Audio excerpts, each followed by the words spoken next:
Oi, gente, vamos a mais uma aula sobre concentrações das soluções. Bom, nós já vimos na nossa primeira aula sobre soluções o coeficiente de solubilidade, não é?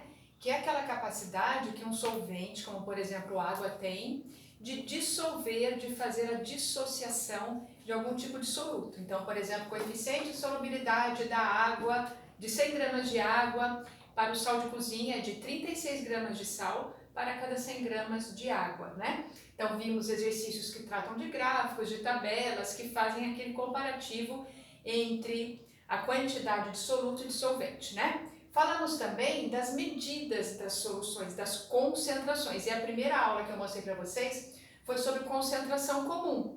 Como é que era a concentração comum? Era aquela razão entre a massa do soluto e o volume de uma solução, né? Então, quanto eu tinha ali em 200 ml de água mais sal, qual era a concentração do sal? Aí era a concentração comum. E agora nós vamos para mais uma aula sobre concentração, agora a concentração em densidade, que eu acho que no primeiro ano você já estudou, tá? Você já estudou em propriedades da matéria a densidade. Bom, como é que a gente representa a densidade? Pela letra D minúscula. E eu vou falar para vocês que a densidade é a razão entre M e V, onde M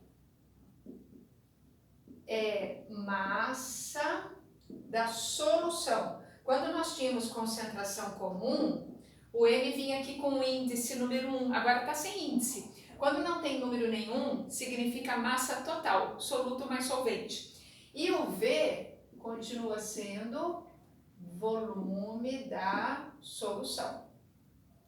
Bom, o que é esse conceito de densidade? Quando eu falo assim para vocês, olha, imagine o seguinte, eu tenho duas latas daquelas de leite condensado, tá bom? Uma delas está cheia de leite condensado, a outra está cheia de água. Qual que é mais pesada? Aí você vai falar para mim, é a de leite condensado. Aí eu pergunto para você, por que a de leite condensado é mais pesada? Você vai falar assim para mim, porque ele é mais denso. O que é ser mais denso? Vamos pensar o seguinte, temos lá as duas latinhas, tá? Então temos lá a lata 1 e a lata 2. Nessa aqui tem a água, nessa outra aqui tem o leite condensado. As duas latas são iguais, tá certo? Vamos imaginar que em cada uma delas eu tenha um volume de 200 ml. Estou chutando, não sei se é isso, mas vamos imaginar que fosse isso. Então aqui eu consigo colocar 200 ml de água e aqui eu consigo colocar 200 ml de leite condensado. Imagine que em ambas eu tenho a capacidade máxima. Eu coloquei exatamente 200 de água, exatamente 200 de leite condensado. Aí eu vou à balança. O que balança mede mesmo? Balança mede massa. E vamos imaginar que eu tenha encontrado o seguinte, eu desprezei o peso da lata, descontando o peso da lata vazia, eu tenho encontrado de água 200 gramas. E de leite condensado eu encontrei 300 gramas. O que é mesmo densidade? Densidade é a razão entre a massa de uma solução e o seu volume. Vamos determinar então a densidade da água. Como é que a gente faz? Quantos gramas eu coloquei de água dentro da lata? 200 gramas de água. Qual era o volume que ali eu coloquei de água? 200 ml. Bom, esses dois zeros eu corto com esses, então eu falo que a densidade da água deu 1 grama por ml. E a densidade do leite condensado? Vamos ver, o que a gente tem que fazer? Quantos gramas eu coloquei? 300 gramas. E quantos ml? Os mesmos 200 ml, que era a capacidade da lata. Corta esses dois zeros com esses dois, 3 dividido por 2 dá 1,5. Por que vocês falaram que o leite condensado era mais condensado, mais denso? Porque no mesmo volume eu acabei colocando maior quantidade de matéria, leite condensado, do que água. Por quê? Porque são materiais diferentes, feitos de elementos químicos, de moléculas, de agregados químicos diferentes. Então a densidade, ela representa isso. Qual que é a diferença existente entre as matérias? Por que numa mesma quantidade volumétrica eu reúno quantidades diferentes? Tem aquela clássica pergunta, o que é mais pesado, 1 kg de algodão ou 1 kg de chumbo? As massas são iguais, 1 kg. Agora, para você fazer 1 kg de algodão, você juntar 1 kg de algodão, você tem que ter um montão de algodão assim. 1 kg de chumbo é um pedacinho desses. Por quê? Porque a densidade do chumbo é muito maior. Então, num pequeno volume, que é o espaço ocupado, eu reúno mais matéria, porque o chumbo tem peso atômico diferente das estruturas da molécula do algodão. Então a densidade mede isso, essas diferenças entre massa e volume de uma solução.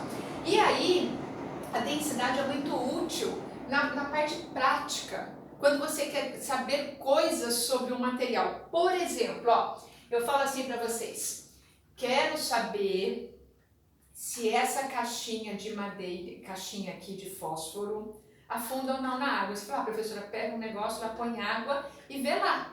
Mas eu falo assim, eu quero saber se essa caixinha aqui afunda sem colocar na água. Como saber? Bom, eu já sei que a densidade da água é 1. Se eu descobrir a densidade dessa caixinha e for menor que 1, provavelmente ela flutua. Como determinar a densidade de um sólido regular? Eu faço o seguinte, eu vou na balança, o que a balança mede? Massa.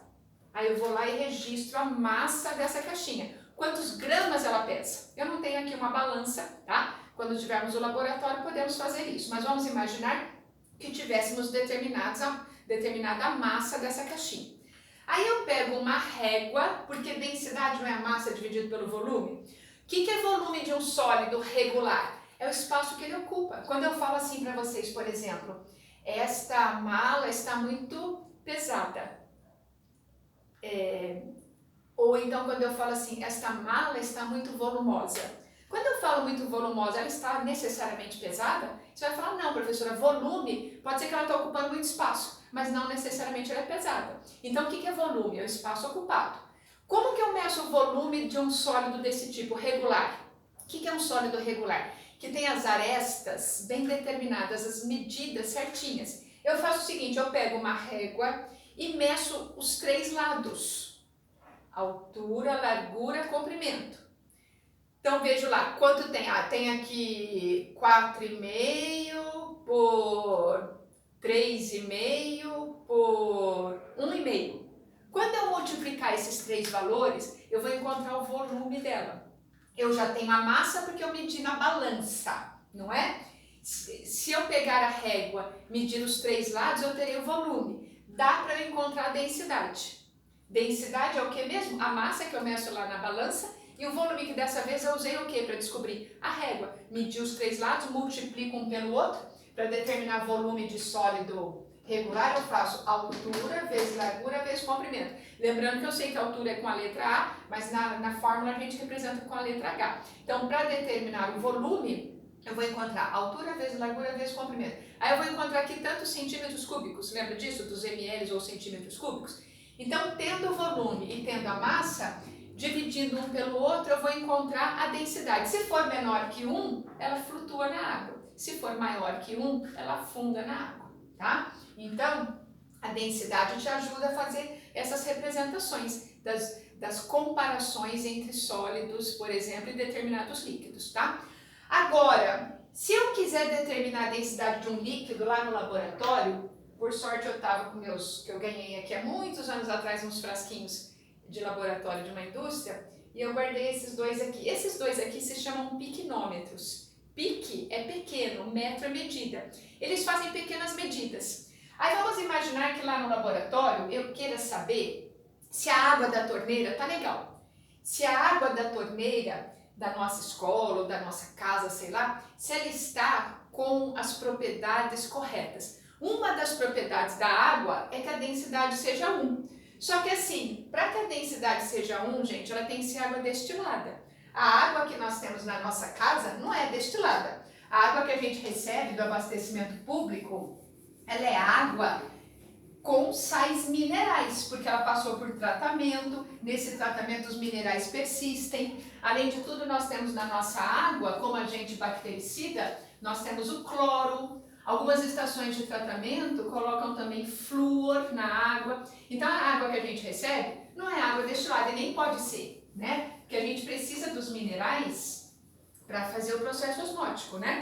Para que a água seja retida do nosso corpo, você precisa que tenha minerais. Então a água precisa ter sais minerais. Se ela tem sais minerais, a densidade dela não é exatamente 1. A água para abastecimento público, ela pode ter densidade que vai de 0,9 a 1,1 gramas por ml. Esse seria os valores aceitáveis dentro da legislação da Anvisa, tá? Aí eu falo assim, bom, eu quero saber se a água da torneira aqui da minha casa ou do laboratório, se ela tá ok, se ela está nesse valor. Aí o que eu faço? Bom, eu sei que densidade é a razão entre massa e volume. O que eu preciso fazer? Eu vou usar esse aparelhinho aqui, ó, esse vidrinho que chama-se piquinômetro. Então o que eu faço? É que eu não posso fazer aqui porque infelizmente eu não tenho balança aqui em casa. Mas eu faço o seguinte, eu vou à balança e meço a massa do piquinômetro vazio, tá? Meço a massa dele exatamente lá. Aí eu venho e tiro a tampinha, ele tem uma tampinha, essa tampinha ela é furadinha, como se ela tivesse um canudinho, tá? Aí eu coloco ele aqui, encho ele de água, a água que eu quero analisar, até transbordar. Aí quando tiver transbordada a água, eu coloco a tampinha. Quando eu colocar a tampinha, o excesso de água sai pela tampa. Aí eu pego um papelzinho toalha, enxugo todo ele. Aí eu vou de novo para a balança. O que balança mede mesmo? Massa. Agora eu vou medir a massa do piquinômetro mais água. Quando eu subtrair a massa dele cheio, menos a massa vazia, vamos imaginar, tá? Que ele tivesse cheio 50 gramas, tá? E vazio ele pesasse 25 gramas. Quando eu faço a subtração, quanto que eu vou encontrar? 25. Vamos imaginar que essa tenha sido a quantidade de água que eu coloquei dentro dele. É que não dá para vocês verem, mas aqui tem um registro, uma marquinha que fala para mim que a capacidade desse piquinômetro é de 25 ml. Desse também, ó. Esse também, dentro dele cabe 25 ml. Esse aqui é a diferença, que ele tem um termômetro, porque a densidade varia conforme varia a temperatura. Quando está muito calor, o corpo se expande, então fica mais volumoso, tá? Então por isso que a temperatura precisa ser observada. Quando a gente fala assim, densidade da água a 20 graus é 1 grama por ml. Se eu tiver com água quente, a densidade muda, tá? Então, esse piquinômetro ou esse, ambos têm capacidade para guardar 25 ml. Bom, eu fui na balança, medi ele vazio, depois medi ele cheio. Descontados os valores, eu vi que eu tinha ali 25 gramas de água. Se aqui dentro cabe exatamente 25 ml, dá para eu determinar a densidade da minha água, ó. 25 gramas dividido por 25 ml, quer dizer que a densidade da minha amostra estava 1 grama por ml. Vai ficar assim se eu fizer na minha casa ou no laboratório? Não, provavelmente, porque nós temos água da torneira, tá? Mas tem que ficar nesse intervalo, entre 0,9 e 1,1. E se não der? Vamos imaginar que eu fizesse o teste com os piquinômetros, vou colocar ele aqui embaixo, eu tô com medo dele quebrar, ele é meu bichinho de estimação.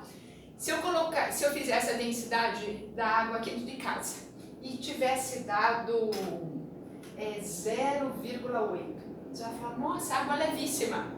Não, gente, não pode dar 0,8. Sabe por quê? Densidade muito abaixo do normal para a água pode evidenciar a presença de micro-organismos. Porque os micro-organismos, eles liberam gases. Então, pode ser que quando você faça uma densidade, você encontra um valor muito baixo, pode evidenciar uma contaminação. Não necessariamente você vai lá assinar um laudo e falar que a água está contaminada com micro-organismos. Nem analisei a parte microbiológica. Mas pode ser uma evidência da presença de alguma contaminação. O contrário também é verdadeiro. Se eu faço a densidade de uma amostra de água e eu encontro, sei lá, 1,2, tem alguma coisa dissolvida nessa água além da conta.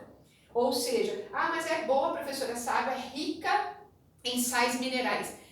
A excessiva quantidade de minerais pode dar pressão alta, por exemplo, no organismo de uma pessoa que já tem tendências. Então, esse valor entre 0,9 e 1,1 é o adequado, nem abaixo disso, nem acima disso. Então, quando eu determino a densidade de um líquido, eu consigo, por exemplo, determinar a sua pureza. Quando eu determino de um sólido, por exemplo, eu verifico se ele flutua ou não na água. Se for de um líquido, eu consigo verificar se ele está em condições ou não de uso, de consumo, por exemplo, se for a água, tá?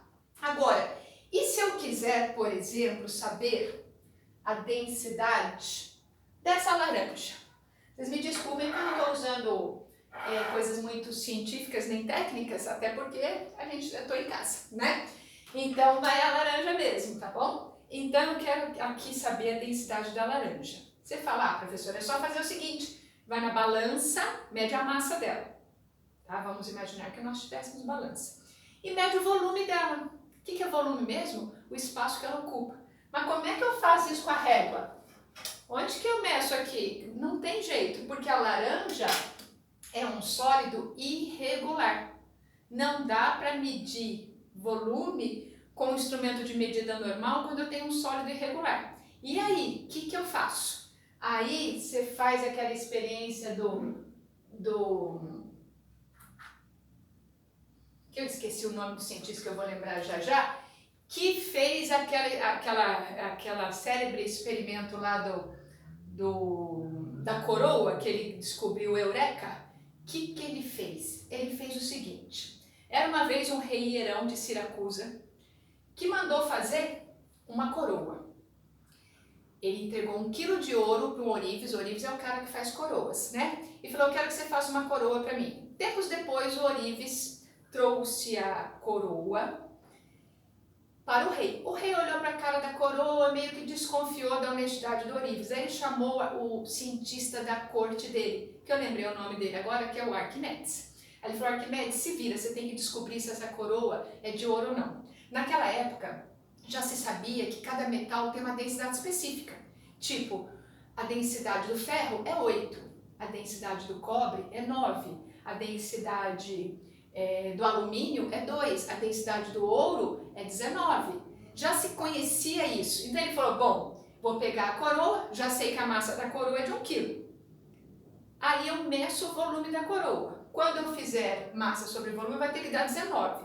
Se não der 19, não é de ouro. E aí, o que ele fez? Ele foi para casa e antigamente era mais ou menos assim: ou descobre ou vai morrer. Ele não sabia o que fazer para determinar a densidade da coroa. Aí, diz a história, que ele já estava nos últimos dias lá de vida dele, porque ele ia ser condenado à morte, porque ele não conseguia descobrir. Aí ele foi tomar seu último banho. Quando ele tomou o seu último banho, antigamente tomava-se banho naquelas tinas de madeira redondas, assim, antigas. Ele encheu aquilo de água e ele entrou. Quando ele entrou, o que aconteceu? A água saiu. Quanto que saiu de água? O equivalente ao volume dele. Quando ele percebeu aquilo, ele saiu pelado lá na praça de Siracusa, gritando: Eureka! O que é Eureka? Descobri, encontrei, achei. O que ele havia descoberto? Uma maneira de determinar a densidade da coroa. O que ele fez? Primeiro, eu acho, pôs roupa. Segundo, ele construiu um equipamento, não exatamente como o meu aqui, que o meu também está bem arcaico, mas ele construiu um equipamento que ele fez o seguinte: ele colocou num pote, num balde, num recipiente, sei lá, uma certa quantidade de água conhecida, tipo a que eu coloquei aqui, ó, um nível azul aqui, é onde eu tenho água. Aí o que ele fez? Aqui tinha uma saidinha, que eu não tenho aqui, logicamente, vocês me desculpem, mas aqui ele tinha uma saidinha. Essa saidinha iria recolher a água que fosse deslocada. Bom, vamos imaginar que a minha laranja já medi a massa numa balança, eu quero saber o volume. Quando eu colocar a laranja aqui, ó, 2 corpos não ocupam o mesmo espaço ao mesmo tempo. Quando eu mergulhar a laranja, a água vai subir. Essa água que subiu, eu criei água? Não, esse volume aqui, ó, é o volume que a laranja ocupa. Aí o que lá no experimento do Arquimedes ele fez? Quando essa água foi deslocada, aqui era como se fosse um corte total. Então tinha um caninho aqui, ó, como se fosse assim, quer ver? Ó? Um recipiente que tivesse uma saidinha aqui, ó, e ele colocou a água exatamente até esse ponto. Aí, quando o objeto foi colocado, a água escorreu para cá. Aí ele mediu o tanto de água que saiu. Essa água que foi deslocada. Esse deslocamento de água equivalia ao volume da coroa. Quando ele percebeu e ele fez a conta, a densidade é a massa da coroa, que era 1 quilo, dividiu pelo volume de água que ela deslocou, não deu 19, deu menos. E aí, o que ele teve que fazer? Ele foi lá no rei e falou: olha, rei Hierão, não, essa coroa não é de ouro puro. Alguém te enganou. Aí ele chamou o Ourives, o moço lá que fazia as joias, e falou: o que você fez? Aí o Ourives teve que confessar: realmente, rei, eu dei uma roubadinha. Eu coloquei um pouco de prata na coroa. Como a densidade da prata é menor, ele teve que colocar mais prata para dar 1 quilo. Consequentemente, ela ficou mais volumosa. Se ela ficou mais volumosa, o denominador aqui fica menor. Aí não deu 19. Aí quem que ia morrer? Quem que ia para a forca? O Orives. Daí o Arquimedes falou, não mata ele não. Deixa ele trabalhar para mim como meu escravo. Ele começou a construir junto com esse Orives equipamentos, experimentos, onde surgiu naquela época a MECFLU, a mecânica dos fluidos, a hidrostática, que é o estudo do comportamento de movimentos, de deslocamentos dentro de fluido. É do Arquimedes o pensamento, não a execução, tá, gente? Do submarino, do elevador hidráulico, da prensa hidráulica. Então, assim, ao acaso as grandes descobertas foram desenvolvidas, tá? Então, quando eu quero descobrir a densidade de um sólido irregular, até hoje se faz isso, não exatamente mais na tina, pelada, etc, etc, mas se faz o que no laboratório? No laboratório nós temos lá um equipamentozinho, que é mais ou menos assim, ó, que se chama proveta, que é um cilindro graduado em mililitros. Então eu vou lá e ponho lá 70 ml de água, vamos imaginar que a proveta tem a capacidade para 100. Eu coloco 70 ml. Aí eu quero saber se uma pecinha é de metal, de alumínio puro ou não, ou sei lá de qual metal. Aí eu vejo lá na balança a massa e faço o mergulho. Aí ela vai deslocar, por exemplo, para 72. Isso quer dizer que esses 2 ml de deslocamento representam o volume da peça. Ao fazer a densidade, tem que dar a densidade esperada. Se não der, na peça tem algum outro metal, ou seja, não é constituída de metal puro, tá? Na nossa casa, vou tirar o laranja daqui, na nossa casa nós usamos também um artifício, as donas de casa, as cozinheiras às vezes até fazem isso, para saber se, por exemplo, o ovo está próprio para o consumo.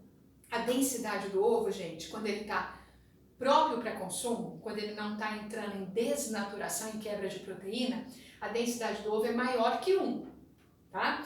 Então, quando a dona de casa quer saber, a cozinheira quer saber se o ovo está legal, quando ela está meio desconfiada, ela faz o que eu vou fazer agora, mergulha o ovo na água. Se ele afundar, teoricamente ele está próprio para o consumo, porque quando ele começa a entrar em decomposição, a clara do ovo é basicamente proteína, né? Quando a proteína entra em decomposição, sofre um processo que chama desnaturação e começa a liberar gases. Aí quando começa a formar gases aqui dentro, ele fica menos denso, ele começa a boiar. Então se ele ficar meio lá em cima ou lá embaixo, não tá legal. Se ele flutuar, joga ele longe, tá ruim. O ovo, para estar em boas condições, ele tem que afundar. Vamos ver se o meu aqui tá legal. Com bastante cuidado, logicamente, né, para você não ter um acidente. Ó, tem que afundar. Afundou o ovo, densidade dele maior que 1. Isso significa que ele está próprio para o consumo, pode ser utilizado, tá? É uma maneira caseira, né, da gente usar a densidade para nosso dia a dia. É isso, gente. Então, nessa aula nós vimos aí um pouquinho das historinhas, das maneiras de você determinar densidade em sólido regular, em sólido irregular e em líquido. E depois, na nossa próxima aula, nós vamos com exercícios sobre densidade. Tá bom? Muito obrigada pela atenção de vocês. Até a próxima.